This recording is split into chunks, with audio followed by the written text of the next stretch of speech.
Assalamualaikum students, class 7, subject maths. Unit number 1, operations on sets.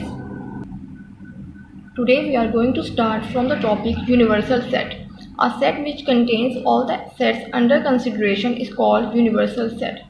एक ऐसा set जो under consideration तमाम sets पर मुश्तमिल होता है उसको यूनिवर्सल सेट कहते हैं.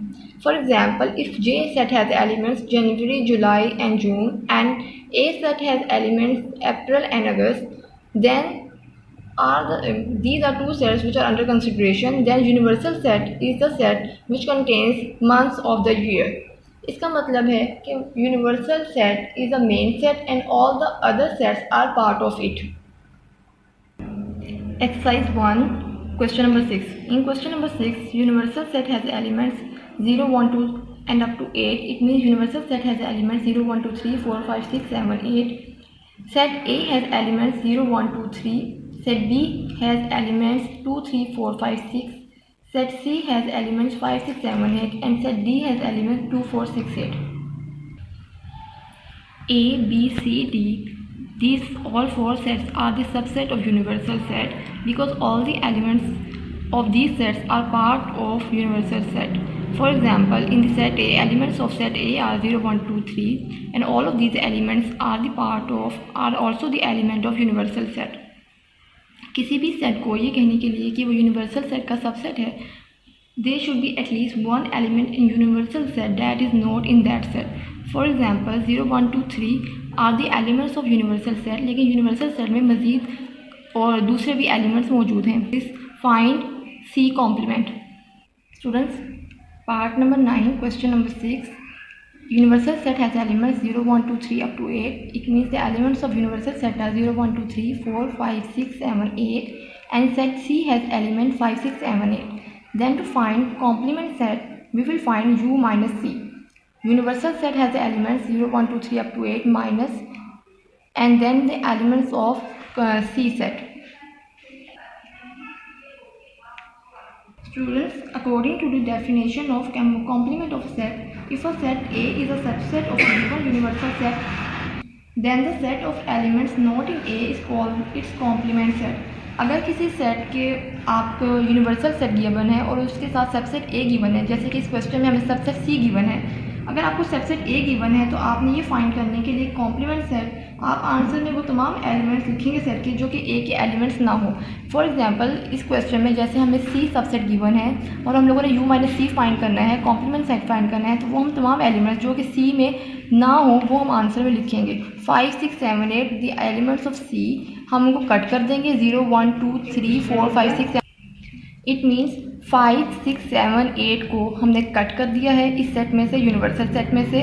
जब हम 5, 6, 7, 8 को कट कर देंगे तो remaining element 0, 1, 2, 3, 4 is the answer of this question. Students, part number 10 of question number 6. We have to find D complement. Universal set has elements 0, 1, 2, 3, 4, 5, 6, 7, 8 and D set has elements 2, 4, 6, 8. Then to find D complement, we will find U minus D. First, we will write the elements of set U, which are 0, 1, 2 up to 8. Then sign of minus and then elements of set D 2, 4, 6, 8.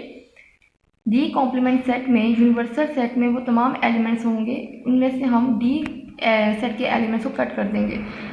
It means 2 नहीं लिखा जाएगा, 4 नहीं लिखा जाएगा, 6 और 8 भी नहीं लिखा जाएगा. Remaining elements are 0, 1, 3, 5, 7 and it is the answer of this question. Part number 11 is A difference B. Set A has elements 0, 1, 2, 3 and set B has elements 2, 3, 4, 5, 6. A difference B को हम A minus B लिख सकते हैं. First we will write the elements of set A which are 0, 1, 2, 3 then minus difference का sign and then elements of set B which are 2, 3, 4, 5, 6. अब हमने ऐसे elements लिखने हैं. According to the definition of difference of sets, the difference set of any two sets A and B is the set of elements of set A which are not in set B. यानी कि set A के वो elements होने चाहिए जो set B में ना हो. अब इसके आंसर में हम लोगों ने A के एलिमेंट्स लिखे हैं 0, 1, लेकिन वो एलिमेंट्स जो कि B में मौजूद हैं 2, 3 उनको नहीं लिखा. मतलब एलिमेंट्स ऑफ सेट A लिखने हैं लेकिन जो एलिमेंट्स B में होंगे उनको हमने नहीं लिखा. 0, 1 are the elements of the set A difference B and it is the answer of this question. Students, Part number 12 of question number 6 is find C difference D. Elements of set D are C are 5, 6, 7, 8 and the elements of set D are 2, 4, 6, 8. C difference D, it can also be written as C minus D. Elements of set C are 5, 6, 7, 8. Then we will write the sign of difference minus and then elements of set D. C difference D means elements of set C which are not in set D. 5, 7 are the element of set C, लेकिन जो element set D में मौजूद होंगे उनका हम answer में नहीं लिखेंगे. 6 and D are also in set D, so answer is 5, 7. 5, 7 are the elements of set C difference D. Student solve question number 7, 8 and 9 with the help of these methods. Student, question number 10 of exercise 1 is find the universal set if set A has elements 1, 3, 5, 7, 9 and A complement has element 4, 5, 6, 7, 12. इस question में हमें ए set और A complement set given है और हमें कहा गया है कि हमें यूनिवर्सल सेट फाइंड करना है. यूनिवर्सल सेट फाइंड करने के लिए ए कॉम्प्लीमेंट और ए सेट का हम यूनियन फाइंड करेंगे. First we will write the elements of set A complement. These are 4, 5, 6, 7, 12. Then sign of union. Then elements of set A which are 1, 3, 5, 7, 9.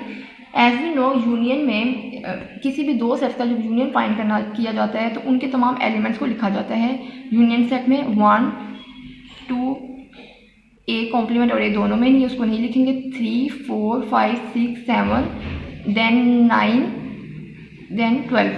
1, 3, 4, 5, 6, 7, 9, 12 is the answer of this question. Students, solve all these questions on your register.